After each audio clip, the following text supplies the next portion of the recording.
Imagina um mundo sem dinheiro. Nenhuma nota, nenhuma moeda, nenhum aplicativo de banco no celular. Parece impossível, né? Mas foi exatamente assim que tudo começou. Antigamente, muito antes das cédulas e cartões, as pessoas viviam em comunidades pequenas e trocavam o que tinham de sobra pelo que estavam precisando. Era o famoso escambo. Você tem peixe, eu tenho trigo, a gente faz negócio. Só que o escambo tinha um problema. Ele só funcionava quando os dois lados queriam exatamente o que o outro tinha. Se eu tivesse uma vaca e quisesse sal, mas o cara do sal não quisesse uma vaca, já era sem negócio. Isso criava um caos na hora de conseguir o que se precisava. Foi aí que surgiu a necessidade de criar algo que fosse aceito por todos, como uma forma de troca. Algo prático, que tivesse valor e que pudesse ser usado em qualquer lugar, por qualquer pessoa. Nesse ponto da história, entra o que a gente chama de dinheiro primitivo. Os primeiros objetos usados como dinheiro não eram nada parecidos com o que usamos hoje. Em algumas regiões, conchas eram valiosas. Em outras, sal valia ouro, tanto que a palavra salário vem disso. Grãos, pedras preciosas, até dentes de animais já serviram como moeda. Mas o problema era sempre o mesmo. Como garantir que aquilo valia mesmo alguma coisa?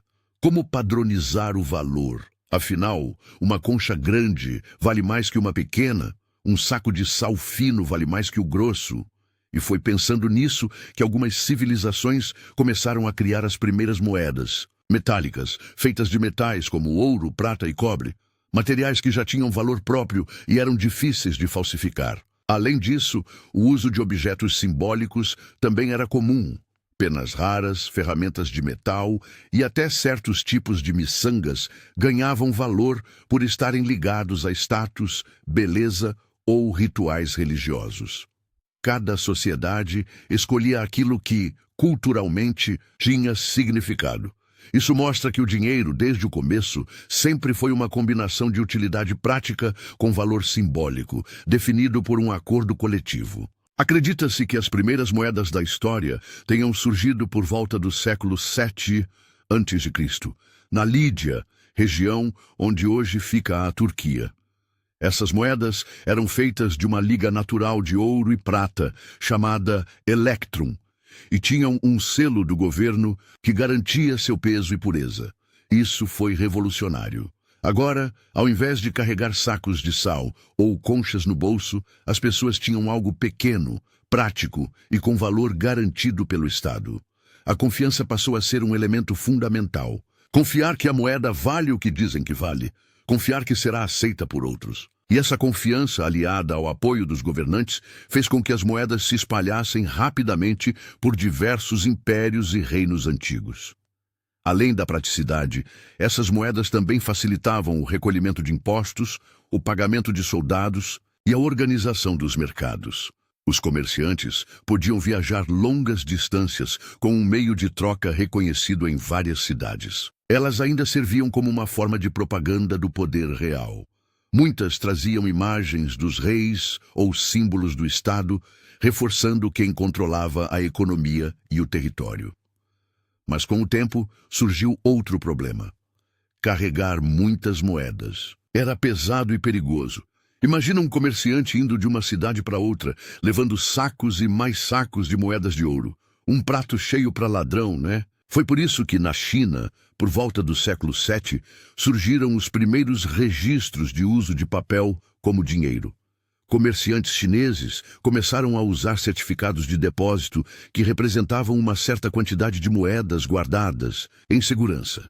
O governo viu que aquilo funcionava e decidiu oficializar a ideia, criando o que viria a ser o primeiro papel-moeda da história.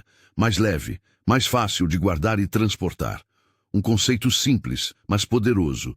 Você carrega um papel, mas ele representa riqueza real. Esses papéis eram emitidos por casas de câmbio ou instituições autorizadas e vinham com selos, marcas e assinaturas para evitar falsificações. A partir dali, a ideia começou a se espalhar dentro da própria China, ganhando variações em dinastias diferentes. Em algumas regiões, o uso do papel chegou a substituir quase totalmente as moedas metálicas, mostrando que a inovação já estava moldando o futuro do dinheiro muito antes do Ocidente sequer considerar essa possibilidade. Enquanto os chineses já usavam papel moeda há séculos, no Ocidente a ideia demorou para pegar. Por aqui ainda reinavam as moedas metálicas, principalmente porque o ouro e a prata tinham valor próprio. Mas lá no século XVII, os bancos europeus começaram a emitir notas promissórias, documentos que garantiam que o portador podia sacar determinada quantia. Aos poucos, essas notas passaram a ser aceitas em transações comerciais. A Suécia foi um dos primeiros países a adotar oficialmente o papel moeda em 1661. Depois disso, a ideia se espalhou, ganhando força com a criação dos bancos centrais, que passaram a controlar a emissão dessas notas. O papel em si não tinha valor, mas o que ele representava, a confiança no banco ou no Estado, era o que realmente importava. Com isso, a economia passou a funcionar com base num sistema de crédito, e não mais somente em metais preciosos. E esse novo modelo, além de facilitar as trocas, abriu caminho para a expansão do comércio, das finanças e, claro, para o capitalismo moderno. O dinheiro virou uma promessa institucional, respaldada por governos e sistemas bancários, uma virada radical na história da economia. Com o papel moeda circulando e os bancos crescendo, surgiu uma nova lógica. O dinheiro já não precisava existir fisicamente em grandes quantidades. Os bancos começaram a operar com base em crédito, emprestando mais do que realmente tinham. Em reserva, isso fez a economia girar como nunca. Surgem aí os cheques, as contas correntes, os empréstimos, os juros. Era o nascimento de um sistema financeiro mais sofisticado, mas também mais arriscado. Um banco agora podia multiplicar o dinheiro apenas com registros e confiança. E essa confiança era sustentada por regras, regulações e, claro, pelos próprios governos. Foi nesse cenário que também nasceram os bancos centrais, responsáveis por controlar a inflação, emitir moeda e garantir a estabilidade econômica. Ao mesmo tempo, a ideia de guardar dinheiro embaixo do colchão foi perdendo espaço, e as pessoas passaram a confiar no sistema bancário.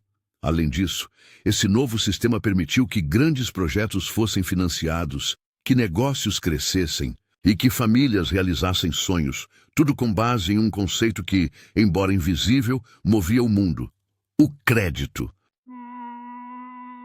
É curioso pensar que tudo começou com trocas de peixe por trigo e chegou até criptomoedas que usam blockchain e algoritmos supercomplexos. Mas, no fundo, o princípio continua o mesmo. O dinheiro é uma forma de facilitar as trocas entre as pessoas. Uma invenção humana que se adaptou ao longo dos séculos, que muda com o tempo, mas que continua sendo essencial para organizar a sociedade. E mesmo que no futuro a gente não use mais moedas, nem notas, nem bancos, enquanto houver valor e troca, de algum jeito, o dinheiro vai continuar existindo. Afinal, ele não é apenas o que compramos, ele é o que escolhemos acreditar que vale. E se essa história fez você enxergar o dinheiro com outros olhos, então missão cumprida, porque mais do que números e cédulas, ele revela como as sociedades evoluem, confiam, trocam e constroem o futuro. O passado nos mostrou que o dinheiro já foi concha, papel, metal, e hoje é digital, mas amanhã, quem sabe? O importante é entender que, por trás de cada moeda ou transferência, existe uma narrativa poderosa, feita por gente real, em tempos reais. E é isso que a gente vai continuar desvendando por aqui. Se curtiu, fortalece com o like, se inscreve e compartilha com quem também gosta de descobrir o lado escondido da história. Até o próximo capítulo.